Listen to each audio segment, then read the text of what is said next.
Hey, what is good, YouTube? I'm back with a random video. Today's video, I'm going to be showing you guys the best badges in NBA 2K20. So, I'm going to be starting off with the finishing badges, then I'm going to go on to the shooting badges, the playmaking badges, and then the defense/rebounding badges. So, first off, alright, we're going to start with the finishing badges right here.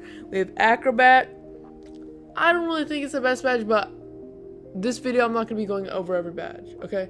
I'm just going to be just saying the best and the worst badges, and if you guys want to do like a full rundown of what every badge does for you guys, then I definitely can. So for finishing badges, if you're like a pure slasher, I definitely go. So these are the main badges that you're gonna want. The best ones right here: consistent finisher, that's key, okay? Penalty for a poorly released layup, so you'll make more whites. Contact finisher, you want that badge. That's a really cool badge to have. And then you also want fancy footwork.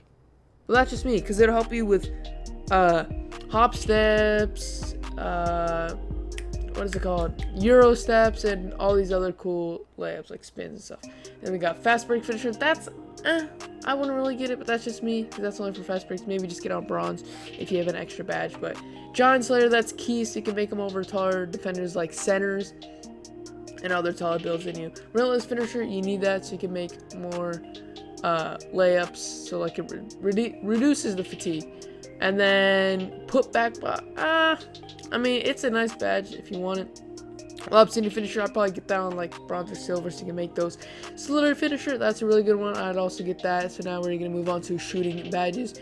Right here we got catch and shoot. I would definitely get that. It kind of depends what build you are. If you're like a corner hoe kind of build, then I'd get this badge. But if you're just like a playmaker, I wouldn't really get it. So you decide what kind of build you are, and then you decide if you want this badge. And then we got corner specialist. That's good if you're sitting in the corner like a lockdown. Deadeye, I mean, it's a decent badge. I might take it off, to be honest, because it's not like last year. Last year it was what was it called? Deep range Deadeye and mid range Deadeye, but it wasn't so good this year. Last year was good. But it's not like you put this badge on and you're gonna make every single shot. No, that's not happening. That's ridiculous. Difficult shots. This badge to me is kind of iffy. I have it on my pure shot creator on Hall of Fame. Some people say it don't matter if you have it on Hall of Fame or you don't have it at all. You're gonna still have the same result. So I can't really say any input on this badge, but I'm just gonna say don't use it. You could try it without and then try it with, and then decide if you think it's better with or without. Flexible release, this is good if you shoot a lot of whites, because this will make it so whites go more. Green machine is also an essential badge, because once you make your first green, then getting your next green is easier, and then after that getting that next one, and so on and so forth. It just makes like getting greens easier once you start getting greens. Hot start, I mean, it's good, but if you miss your first shot, then that badge is pointless. Hot Zone Hunter, this is one of the best badges in the game at this moment, along with Quick Draw. But Hot Zone Hunter just makes you shoot a lot better in your hot zones, so I would highly recommend this badge. Range Extender, I would recommend this badge, so you can shoot further, like beyond the arc. This is pretty much limitless range, so I would definitely get this. Quick Draw is the best badge of the game. Alright, I really highly recommend you guys get this one, because like Quick Draw, everyone needs it. If you don't, you're gonna be shooting at like 1 mile per hour, if that even makes sense. So if you have it on Hall of Fame, when people could test you, you can still green. Like, this badge is so OP at Hall of Fame. But go with you're comfortable with. If you're good at timing the jump shot with silver quick draw, then use that. If you're good when it's on bronze, use that, and so on and so forth. Use what you feel comfortable with. Pick a popper.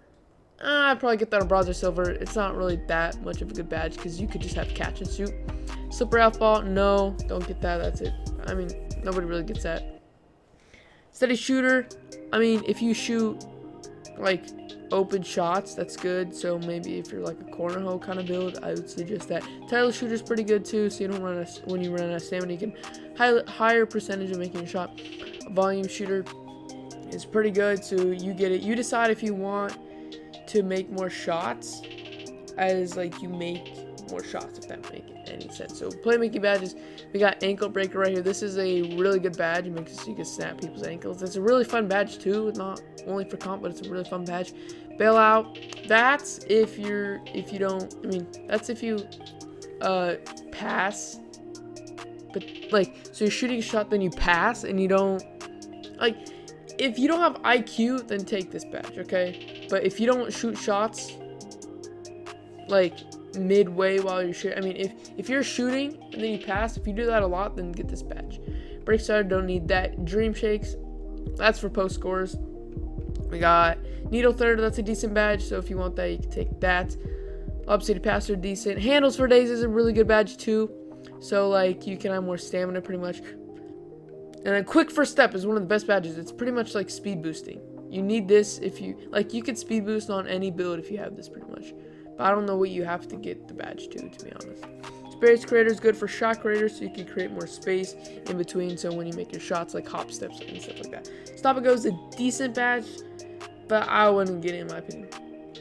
Tight handles, that's a really good badge. You might want that, so it's hard for them to rip you. This, applicable, it got buffed just this morning, I'm pretty sure it was, or last night, or sometime today, something like that. And it makes it so people have like a tougher time ripping you, I guess. Yeah, so that's what that badge does. Now we're moving on to defense / rebounding badges. We got box, that's really good. If you're a rebounder, okay, so first I'm gonna go off if you're a defensive build, what you should get. So if you're like a center, get box, get brick wall. Clamps, clamps is for like lockdown, I guess, because if you're a center, you don't need to be watching the perimeter. That's for perimeter defense. You don't need that, okay? Intimidator is a really good badge. It makes it so people can miss their shots more often when you are guarding them. Inceptor is good for passing lane, but I don't think that really makes a good difference. I don't really see many people with this badge, so I wouldn't get it. Pick dodgers is really good for lockdowns. You don't really need that if you're center. Pickpockets, good for lockdowns and centers, but I would just get it on the lockdown, not really a center. You got worms, so you can break box outs more easily. I highly recommend that badge. Rim protector, I highly recommend, so then you can get more blocks, and also increases the takeover meter when you are blocking them. And then we also have rebound chaser, so when one bounces all the way to Uganda, my dog was just scratching, but when a ball bounces all the way to Uganda or whatever, Wakanda, Afghanistan, Iran, whatever you want to call it, Wakanda, you can get those boards. So I highly recommend this one. So for centers, you're gonna want box, you're gonna want brick wall, maybe chase down artist, but I'm gonna go off box, brick wall. You're gonna want intimidator, you're also gonna want worm, rim protector, and rebound chaser, and then you can decide if you also want interceptor. So that is my like rundown of what I think the best badges are. And then if you guys want, I can come up with like the worst badges out of all of these 4 categories. If you guys want that, 10 likes on this video and I will get out all the worst badges for you guys. And then if you guys want me to do a full rundown on every single badge in NBA2K20, I can definitely do that for you guys if this video hits 20 likes. And also, if y'all made it this far, comment down sellout riser. Alright, I know I'm not a sellout, but like comment that if you guys made it this far, okay? And that's gonna wrap it up for this one. I'll see you all in the next one. Peace out.